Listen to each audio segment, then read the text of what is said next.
நீதி கட்சி பார்க்க போனால் பிராமண அல்லாதவர்களுக்கு கல்வி வேலைவாய்ப்புகளில் இடஒதுக்கீடு கேட்டு ஆரம்பிக்கப்பட்ட கட்சி தான் நீதி கட்சி. இயக்கம் சங்கம் சொல்லிட்டு ஸ்டார்ட் பண்ணாங்க. ஸ்டெப் பை ஸ்டெப்பாக வந்துச்சு. அது வந்து நீதி கட்சியாக மாறிச்சு. எப்படின்னு பார்க்கலாம். பிராமண அல்லாதவர்களால் தொடங்கப்பட்ட கட்சி தான் நீதி கட்சி. ஃபஸ்ட்டு மதராஸ் சொல்லுவாங்க. மதராஸ் சென்னை ரெண்டு ஒன்று தான். சென்னை மாகாணம். மதராஸ் பிராமண அல்லாதோர் சங்கம் வந்து ஸ்டார்ட் பண்ணாங்க 1909. 1912 வந்து மதராஸ் ஐக்கிய கழகம் ஸ்டார்ட் பண்ணாங்க. நடேசனார் வந்து ஸ்டார்ட் பண்ணார். அது வந்து பின்னாடி வந்து மதராஸ் திராவிட சங்கம் சொல்லிட்டு மாறிச்சு. அதுக்கப்புறம் பிராமணர்கள் நலன்கள் வந்து பாதுகாத்துக்கொள்வதற்காக சென்னை திராவிடர் கழகம் வந்து ஸ்டார்ட் பண்ணாங்க. மதராஸ் சென்னை ஆயிடுச்சு. பேர் வந்து சென்னை திராவிடர் கழகம் 1912. சென்னை திராவிடர் கழகத்தோட செயலாளர் வந்து நடேசனார் இருந்தார். திராவிட சங்கம் தங்கும் விடுதி வந்து ஜூனில் 1914 ஸ்டார்ட் பண்ணாங்க. 16 இது வந்து பிராமண அல்லாத மாணவர்களுக்கு தங்குறதுக்கு விடுதி ஸ்டார்ட் பண்ணாங்க. 16 10th புக்கில் வந்து 1916 ஜூலை கொடுத்துருக்கு. சென்னை திருவல்லிக்கேணியில் வந்து திராவிட இல்லம்னு சொல்லிட்டு கொடுத்துருக்கு. ரெண்டுமே ஒரே வார்த்தை தான். ஆனால் ஜூலைன்னு கொடுத்துருக்கு. 1916 ஜூலையில் திராவிட இல்லம் ஸ்டார்ட் பண்ணியிருக்காங்க கொடுத்துருக்காங்க. இது எதுக்குன்னா பிராமண அல்லாத மாணவர்களுக்கு. P Theagaraya, doctor TM Nair, Alamelu Mangai, நடேசனா தலைமையில் வந்து மொத்தம் 30 பேர் வந்து பிராமண அல்லாதவர்கள் சேர்ந்து மொத்தமாக வந்து 30 பேர் மொத்தம் வந்து நவம்பர் 20, 1916 அப்போ வந்து என்ன பண்ணாங்கன்னா சென்னை விக்டோரியா பொது அரங்கில் ஒரு இடத்துல வந்து பொதுக்கூட்டத்தில் வந்து கலந்துக்கிட்டாங்க. இந்த south Indian liberal federations SILF சொல்லுவாங்க. தென்னிந்திய நல உரிமை சங்கம் அமைப்பு ஸ்டார்ட் பண்ணாங்க. தென்னிந்திய நல உரிமை சங்கம் ஸ்டார்ட் பண்ணாங்க. தென்னிந்திய நல உரிமை சங்கம் தான் நீதி கட்சி சொல்கிறாங்க. பின்னாடி வந்து நீதி கட்சி ஆச்சு. நீதி கட்சினா ஜஸ்டிஸ் இதழ், அந்த ஜஸ்டிஸ் வந்து ஆங்கில இதழ், அந்த மக்களிடையே வந்து நீதி கட்சி சொல்லிட்டு சொல்கிறாங்க. பேர் வந்து வந்துச்சு சொல்கிறாங்க. நீதி கட்சியின் பேர். தென்னிந்திய நல உரிமை சங்கம் தொடங்கின இதில் தான் வந்து 3 செய்தித்தாள் வந்து ஸ்டார்ட் பண்ணாங்க. என்னென்னா 3 செய்தித்தாள் ஸ்டார்ட் பண்ணாங்க. தமிழ் வந்து திராவிடன், ஆங்கிலத்தில் வந்து ஜஸ்டிஸ், தெலுங்கில் வந்து ஆந்திர பிரகாசிகா. இது செய்தித்தாள் மூலியமாக தான் மக்களுக்கு வந்து விழிப்புணர்வு ஏற்பட்டுச்சு. பிராமண அல்லாதவர்களுக்கு வந்து கல்வி வேலைவாய்ப்பில் வந்து இடஒதுக்கீடு கேட்கணும், வந்து சான்ஸ் கொடுக்கணும். அப்போ வந்து பிராமணர்கள் தான் அதிகமாக வந்து வேலை வாய்ப்பில் அதிகமாக இருந்தாங்க. கல்வி படித்தாங்க. வேலைவாய்ப்பு அதிகமாக இருந்துச்சு. ஹையர் போஸ்ட்லாம் பிராமணர்களுக்கு தான் கிடச்சி. இதெல்லாம் வந்து விழிப்புணர்வுக்காக இந்த 3 பத்திரிகை ஸ்டார்ட் பண்ணாங்க. தென்னிந்திய நல உரிமை சங்கம். தேர்தல் வந்து காங்கிரஸ் வந்து புறக்கணிச்சிச்சு 1920. அப்போ வந்து ஒத்துழைமை இயக்கம் ஏதோ ஒரு ரீசனால் 1919 அது ஒரு ரீசனால் வந்து காங்கிரஸ் வந்து தேர்தலை வந்து புறக்கணித்தாங்க 1920. நீதி கட்சி அப்போ வெற்றி பெற்றது. நீதி கட்சி வந்து 98 இடங்களை வந்து 63 இடங்களை வந்து வெற்றி பெற்றது நீதி கட்சி. ஃபஸ்ட்டு வந்து நீதி கட்சியில் ஃபஸ்ட்டு முதலமைச்சர் யாரானா சுப்பராயலு ஆனார். அதுக்கப்புறம் வந்து நீதி கட்சி வந்து பனகல் அரசர் வந்து அமைச்சராகிறாரு. அடுத்த அமைச்சரை வந்து 1923 பனகல் அரசர் வந்து அமைச்சரவை அமைக்கிறாரு. ஃபஸ்ட்டு 20 அதுக்கப்புறம் 23. இந்த நீதி கட்சியில் பார்த்திங்கன்னா நீதி கட்சியில் இடையில வந்து சுயராஜ்ய கட்சியும் ஸ்டார்ட் பண்ணுறாங்க.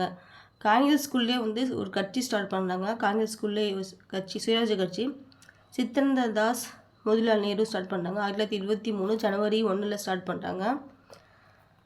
அப்போ வந்து 2 பேர் ஸ்டார்ட் பண்ணுறாங்க. CR தாஸில் வந்து 1925 வந்து சுயராஜ்ய கட்சி வந்து முடிவு கொண்டு வர்றாரு. சட்டப்பேரவையிலேருந்து 1927 சுயராஜ்ய கட்சி வந்து விலகுது. 27 தான் போகுது. திரும்ப வந்ததுக்கப்புறம் போயிடுச்சு. சட்டப்பேரவையிலேருந்து விலகுது. 27 விலகுது சுயராஜ்ய கட்சி. சுயராஜ்ய கட்சி வந்து பெரும்பாலான இடங்களில் வெற்றி பெற்றது. எப்போனா 1927 வெற்றி பெற்றது. அப்போ ஆனால் வந்து வெற்றி பெற்றனால அவங்க வந்து அமைச்சரவை அமைக்கலை. சென்னை மாகாணத்தில் அமைச்சரவை அமைக்கலை. சுயாட்சி வேட்பாளராக இருந்த யார் சுப்பராயன் அவர் வந்து அமைக்க சொல்கிறாங்க. அமைச்சரவை அவங்க தலைமையில் அமைங்கன்னு சொல்லிட்டு அமைக்க சொல்கிறாங்க. அவர் அமைக்கிறாரு. சுப்பராயன் சுயாட்சி வேட்பாளர் வந்து அமைக்கிறாரு. அமைச்சரவை அமைக்கிறாரு. 1926 தான் இந்து சமய அறநிலை சட்டம் வந்து ஏற்றுறாங்க. இந்து சமய அறநிலை சட்டம் ஏற்றுறாங்க 26. இதுக்கு அந்த கோயிலெல்லாம் வந்து எல்லாத்துக்கும் வந்து பர்மிஷன் கொடுக்குன்னு சொல்லிட்டு இந்த சட்டம் ஸ்டார்ட் பண்ணுறாங்க. 1926 வந்து தொடங்குறாங்க. சுயராஜ் கட்சி வந்து போட்டிடலை. அப்போ தான் நீதி கட்சி வந்து 1930 நீதி கட்சி வந்து 1930 வெற்றி பெற்றாங்க. சுயராஜ் கட்சி எப்போ போட்டிடலன்னு கேட்கலாம். சப்போஸ் எப்போ போட்டிடலன்னா 1930 வந்து போட்டியில் அப்போ நீதி கட்சி அப்போ வெற்றி பெறாங்க. நீதி கட்சி என்ன பண்ணாங்கன்னா தேர்தல் வந்து பெண்கள் வந்து தேர்தலில் வந்து பெண்கள் வந்து கண்டிப்பாக இருக்கணும்னு சொல்லிட்டு இந்த தேர்தல் அரசியல் வந்து பெண்களுக்கு வந்து இடஒதுக்கீடு கொடுக்குறாங்க. நீதி கட்சி 1921 கொடுக்குறாங்க. பெண்கள் வந்து பங்கேற்கலாம்னு சொல்லிட்டு தேர்தலில் வந்து பங்கேற்கலாம்னு சொல்லிட்டு 1921 வந்து இடஒதுக்கீடு கொடுக்குறாங்க. அதன்படி இந்தியாவின் முதல் சட்டமன்ற உறுப்பினர் வந்து முத்துலட்சுமி ஆகுறாங்க. 1926 முதல் பெண் சட்டமன்ற உறுப்பினர் வந்து முத்துலட்சுமி அம்மையார் ஆகுறாங்க 26. இது எப்படி வந்துச்சுன்னா 1921 இந்த வகுப்பார் இடஒதுக்கீடு அந்த தீர்மானம் நிறைவேற்றினாங்களா, அதுக்கப்புறம் தான் அவங்க 26 வந்து இந்தியாவின் முதல் பெண் சட்டமன்ற உறுப்பினர் ஆகிறாங்க. வகுப்பார் இடஒதுக்கீடு வந்து 1921 வந்து தீர்மானம் நிறைவேற்றப்பட்டு கொடுக்குறாங்க. மாண்டேகு செம்ஸ் போர்டு 1919 தான் 1919 இதில் கொடுத்துருக்காங்க. ஸ்கூல் புக்கில் 10th புக்லேயே கொடுத்துருக்காங்க. 1919 பிராமணர் அல்லாதவர்களுக்கு தேர்தலில் இடஒதுக்கீடு வழங்கிய சட்டம். பிராமணர் அல்லாதவர்களுக்கும் தேர்தலில் இடஒதுக்கீடு வழங்கிய சட்டம் தான் மாண்டேகு செம்ஸ் போர்டு சட்டம். ஒரு சட்டம் கொண்டு வந்து தான் அதை நிறைவேற்றி ஃபாலோ பண்ணுவாங்க. உடனே எடுத்தோடனே அது வந்து ஃபாலோ பண்ண முடியாது. சட்டம் கொண்டு வந்து தான் அதை வந்து ஃபாலோ பண்ணுவாங்க. நீதி கட்சி இப்போ 11th புக்கில் பார்க்கலாம். 11th பாலிட்டிக்கல் புக்கில் பார்க்கலாம்.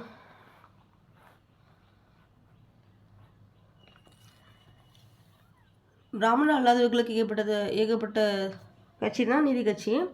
கல்வி விளையாப்பில் வந்து இடஒதுக்கீடு கேட்டு நீதி கட்சி பார்த்திங்கன்னா 1913 அலெக்சாண்டர் கார்டியோ தலைமையில் வந்து ராயல் ஆணையம். இந்த ராயல் ஆணையம் வந்து ஒரு ஆணையம். அது அந்த இவர் தலைமையில் வந்து புள்ளிவிவரம் வந்து கொடுத்துருக்காங்க. என்ன புள்ளிவிவரம் கொடுத்துருக்காங்கன்னா 3% தான் பிராமணர் வந்து இருக்காங்க. மொத்தம் டோட்டலாகவே 3% பிராமணர்கள் இருக்காங்க. ஆனால் அவங்களே கல்வியில் வந்து முன்னேற்றம் இருக்காங்க. வேலைவாய்ப்பில் வந்து முன்னேற்றம் இருக்குது. ஹையர் போஸ்ட்லாம் அவங்க தான் இருக்காங்கன்னு சொல்லிட்டு ஒரு புள்ளி விவரம் கொடுத்துருக்காங்க. இவங்கள்ட்ட வந்து சென்னை மாகாணமும் ரங்கூன் திராவிட சங்கமும் சேர்ந்து எல்லாமே 2 பேரும் சேர்ந்து என்ன பண்ணுறாங்கன்னா பிற்படுத்தப்பட்டவர்கள், தாழ்த்தப்பட்டவர்கள், சிறுபான்மை மதத்தினர் இவங்களுக்கெல்லாம் வந்து உரிய பிரதித்துவமான வேலைவாய்ப்புகள் வந்து நீங்கள் வழங்கணும்னு சொல்லிட்டு ஒரு அறிக்கை கொடுக்குறாங்க. உங்கள்கிட்ட வந்து இந்த ராயல் ஆணையத்திட்ட வந்து அறிக்கை கொடுக்குறாங்க.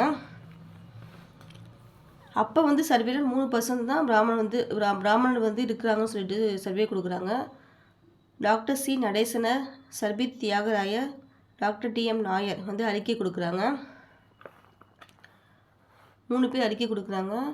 சர்பித் தியாகராயர், TM நாயர் 2 பேர் என்னன்னா தென்னிந்திய சுதந்திர சங்கம்னு இயக்கம் ஸ்டார்ட் பண்ணுறாங்க. இது எதுக்காகனா பிராமணர் அல்லது நலன்களுக்காக தென்னிந்திய சுதந்திர சங்கம் வந்து இயக்கம் ஸ்டார்ட் பண்ணுறாங்க. இது தென்னிந்திய நல உரிமை சங்கம் தான் ஜஸ்டிஸ் இதழ் மக்களிடையே ஜஸ்டிஸ் இதழ் வந்து ஸ்டார்ட் பண்ணுறாங்க. ஏன்னா அந்த இதழ்னா ஆங்கில இதழ், திராவிடனா தமிழ், தெலுங்குல வந்து ஆந்திர பிரகாசம் 3 இதழ் ஸ்டார்ட் பண்ணுறாங்க. இது ஜஸ்டிஸ் வந்து மக்களிடையே வந்து ரொம்ப ஃபேமஸ் ஆகுது. மக்களிடையே வந்து நீதி கட்சின்னு சொல்கிறாங்க. அதனால தான் நீதி கட்சி பேர் வந்து சொல்கிறாங்க. பிராமண அல்லாத மக்களுக்கு கல்வி வேலைவாய்ப்பு பெறுவதற்கான வகுப்பு வாரி உரிமை குறித்து விழிப்புணர்வு வந்து கொடுக்குறாங்க. அப்போ தான் வந்து மக்களுக்கு புரியும். அது வந்து இந்த விழிப்புணர்வு கொடுக்கும்போது அது வந்து ஃபஸ்ட்டு வந்து அரசுக்கு வந்து மனு அளிக்கிறாங்க. என்னென்னா 1915 அரசுக்கு மனு அளிக்கிறாங்க. உயர்கல்வியில் ஆங்கிலம் சமஸ்கிருதம் உள்ளவங்க தான் இருக்காங்க. உயர்கல்வியில் ஆங்கில சமஸ்கிருதம் வந்து கொடுக்குறாங்க. தமிழ் வந்து வழங்கப்படலை. தமிழும் வந்து கொடுக்கணும். உயர்கல்வி வந்து தமிழும் கொடுக்கணும். அப்போ தான் மக்களுக்கு வந்து ஈஸியாக இருக்கும் படிக்க அப்படிங்கிறாங்க. உயர்கல்வியில் தமிழ் மொழியும் அனுமதிக்கணும்னு சொல்லிட்டு 1915 வந்து அரசுக்கு மனு அளிக்கிறாங்க. 1917 வந்து இந்திய தூதுக்களை சந்தித்து யார் யார் சந்திக்கிறாங்கன்னா, சென்னை மாகாணமும் 54 அமைப்புகள், சென்னை மாகாணம் ப்ளஸ் 54 அமைப்புகள் எல்லாம் சேர்ந்து தூதுக்களை சந்திக்கிறாங்க. அவங்க வந்து சந்தித்து என்ன பண்ணுறாங்கன்னா, பிராமணர் சிறுபான்மை மதத்திற்கான உரிய பிரதித்துவம் வந்து நீங்கள் கொடுக்கணும்னு சொல்லிட்டு கோரிக்கை கொடுக்குறாங்க 17.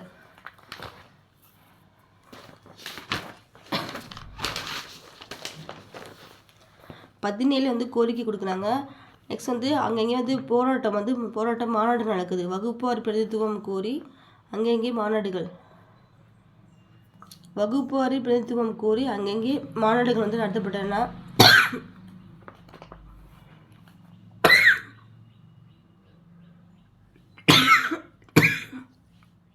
முதல் வகுப்பாரி பிரதித்துவ ஆணை அரசாணை வந்து சொல்கிறாங்க. முதல் வகுப்பாரி பிரதித்துவ அரசாணை 1922 அந்த டைமில் வரும். வருஷம் கொடுத்துருக்காங்க. ஸ்கூல் புக் வந்து 21-22 கொடுத்துருக்காங்க. ஃபஸ்ட் ஆணை 21-22 கொடுத்துருக்காங்க.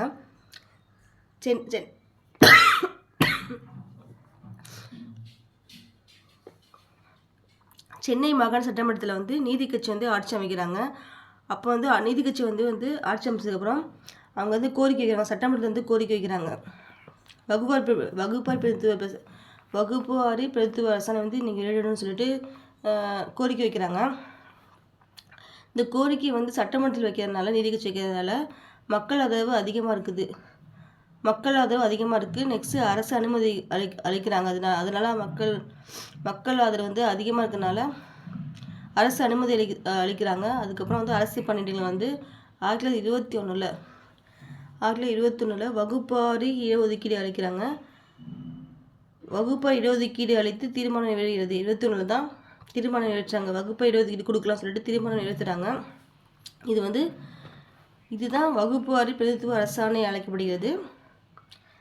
சட்டசபை உறுப்பினர் வந்து முனுசாமி என்ன சொல்கிறான்னா, இப்போ வந்து நீதி கட்சி தான் ஆட்சி அமைக்கிறாங்க. சட்டசபை உறுப்பினர் வந்து முனுசாமி என்ன சட்டசபையில் என்ன சொல்கிறான்னா, எல்லா அரசு பணிகளிலும் பிராமணர் அவர்களுக்கு குறைந்தபட்ச கல்வி தகுதி இருந்தாலே போதும் கருதி வேலைவாய்ப்பு வழங்க வேண்டும். பிராமணராத மக்களுக்கு வந்து கல்வி கம்மியாக இருந்தாலும் பரவாயில்ல, உங்களுக்கு வேலைவாய்ப்பு கொடுக்கும்னு சொல்லிட்டு கண்டிப்பாக வேலைவாய்ப்பு கொடுக்கும்னு சொல்லிட்டு சொல்கிறாரு முனுசாமி. பிராமணராதவர்கள் வந்து கம்மியாக படிச்சிருந்தாலும் பரவாயில்ல, அவங்களுக்கு வேலைவாய்ப்பு கொடுங்கன்னு சொல்லிட்டு சொல்கிறாரு. நெக்ஸ்ட் என்ன சொல்கிறாங்கன்னா, கிறிஸ்தவர்கள், முகமதியர்கள், தாழ்த்தப்பட்டவர்கள் எல்லாமே சேர்ந்து அரசு பணியில் கண்டிப்பாக அமர்த்தணும்னு சொல்கிறாரு. இதுக்கு தான் நிலையான ஆணை வந்து வெளியிடணும். இதற்கான நிலையான ஆணை வந்து வெளியிட வேணும்னு சொல்கிறாரு. இதுக்கு ஆணை கொடுத்ததுக்கப்புறம் தான் சட்டம் வந்து கொண்டு வருவாங்க. அதுக்கப்புறம் வேலைவாய்ப்பு கொடுப்பாங்க. நெக்ஸ்ட் என்ன சொல்கிறான்னா, முனுசாமி என்ன சொல்கிறான்னா, 100 ரூபாய்க்கு மேல் சம்பளம் வாங்கும் உத்தியோகம் இருந்தாலும் 75% வந்து அளவு மக்களை அடையும் வரை 7 ஆண்டு காலம் வரை அமலில் இருக்கும் வண்ணம் இவ்வாணை அமலில் இருக்க வேண்டும் என்று சொல்கிறாரு. தீர்மானம் பண்ணுறாரு. கண்டிப்பாக வந்து கொண்டு வரணும். நிலையான ஆணை வந்து வெளியிடணும். கம்மியாக படிச்சிருந்தாலும் வேலைவாய்ப்பு கொடுக்கணும். தாழ்த்தப்பட்டவர்களுக்கு, முகமதியர்களுக்கு, கிறிஸ்துவர்களுக்குலாம் கொடுக்கணும்னு சொல்கிறாங்க. இது வந்து சும்மா இல்லாமல் ரொம்ப வருஷம் இருக்கணும். 75% வந்து மக்களை அடையணும். இது வந்து போகணும், மக்களுக்கு போய் சேரணும். இது ரொம்ப வருஷம் அமலில் இருக்குன்னு சொல்கிறாரு. அதுக்கான ஒரு தீர்மானம் வந்து கொண்டு வரணும்னு சொல்கிறாரு முனுசாமி சொல்கிறாரு. நெக்ஸ்ட்டு வந்து ஆர்கே சண்முகம் என்ன சொல்கிறாருன்னா, இத்தீர்மானத்தை முன்மொழிந்த ஆர்கே சண்முகம் என்ன சொல்கிறாருன்னா, இந்த வரலாற்று முக்கியத்துவம் வாய்ந்த இது பண்ணாங்கன்னா கண்டிப்பாக இந்த வரலாற்று முக்கியத்துவம் வாய்ந்த தீர்மானத்தை நம்ம நிறைவேற்றினால் அவர் சொல்ல, நம்ம இது மாதிரி நிறைவேற்றினால் நம்ம எதிர்கால சந்ததி நம்ம நாட்டுக்கு உரிமை வாங்கி தந்துடாண்ட கொண்டாடும். இப்போ என்ன சொல்கிறாங்கன்னா, இவர் வந்து கேட்கும்போது இது கொடுங்கன்னு சொல்கிறாங்க. அது கவர்மெண்ட் வந்து கொடுத்ததுக்கப்புறம் இது நம்ம நிறைவேற்றினா வந்து நம்ம நாட்டுக்கு உரிமை வாங்கி தந்துடுறேன்ட்டு நம்ம கொண்டாடும் சொல்லிட்டு சண்முகம் சொல்கிறாரு. கரெக்டு தான்.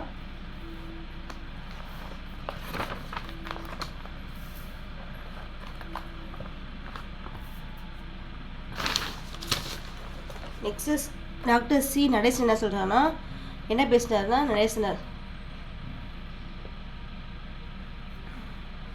எங்கள் மக்களுக்கு வேலைகளில் சரியான பிரதித்துவம் தரப்படாவிட்டால் நாங்கள் வரி கொடுக்க மாட்டோம் என்று பேசினார். என்ன சொல்கிறாருன்னா, எங்கள் மக்களுக்கு நீ சரியான வாய்ப்பு கொடுக்கணும், தரலன்னா நான் வரி கொடுக்க மாட்டேன்னு சொல்லி பேசினார், நடேசனார். அப்போ அந்த சமயத்தில் வந்து தந்தை பெரியார் வந்து காங்கிரஸ் கட்சி வந்து தீவிரமாக இருப்பார் அந்த சமயத்தில். அப்போ இதை பார்த்துட்டு அவரும் ஃபாலோ பண்ணுறாரு, ஜஸ்டிஸ் கருத்துக்களே அவரும் ஆதரிக்கிறாரு பெரியார். காங்கிரஸ் கட்சியில் வந்து இவர் என்ன பண்ணுறது, பெரியார் என்ன பண்ணுறேன்னா காங்கிரஸ் கட்சியில் வந்து வகுப்பாரி பிரதித்துவம் கோரிக்கை கொடுக்குறாரு. நீங்களும் வந்து கட்சியில் வந்து வகுப்பாரி பிரதித்துவம் கோரிக்கை வந்து எழுப்புறாரு. 1925 காங்கிரஸில் மாநாடு, காஞ்சிபுரத்தில் காங்கிரஸ் மாநாடு நடக்கும். அதில் வந்து அரசு வேலை கல்வி வேலைவாய்ப்புகள் வந்து வகுப்பாரி பிரதித்துவம் வந்து இந்த மாநாட்டில் வந்து என்ன பண்ணுறாருன்னா பெரியார் வந்து அரசு கல்வி வேலைவாய்ப்புகளில் வகுப்பாரி பிரதித்துவம் கூறும் தீர்மானத்தை பெரியார் கொண்டு வந்தார். அப்போது வந்து காங்கிரஸ் தலைமை வந்து அனுமதி மறுத்தது.